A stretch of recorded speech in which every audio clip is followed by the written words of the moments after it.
Fuck shooting those on that, Marcelo. You ready? Let's go! Yeah! For those of you that wanna know what we're all about, it's like this, yo.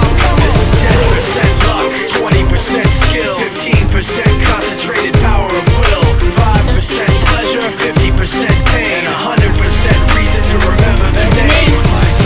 He doesn't need his name up in lights, he just wants to be heard. Whether it's the beat of the mic, he feels so unlike everybody else, alone. In spite of the fact that some people still think that they know him, but no, he knows the code. It's not about the salary, it's all about reality and making some noise, making a story, making sure his click stays up. That means when he puts it down, Tox picking it up. Let's go. Who the hell is he anyway? He never really talks much, never concerned with status, but still even him starstruck. Humble through opportunities given despite the fact that many misjudge him cause he makes a living from writing raps. Put it together himself, now the picture connects. Never asking for someone's help or to get some respect. He's only focused on what he wrote. His will is beyond reach, and now it all unfolds. The skill of an artist. This is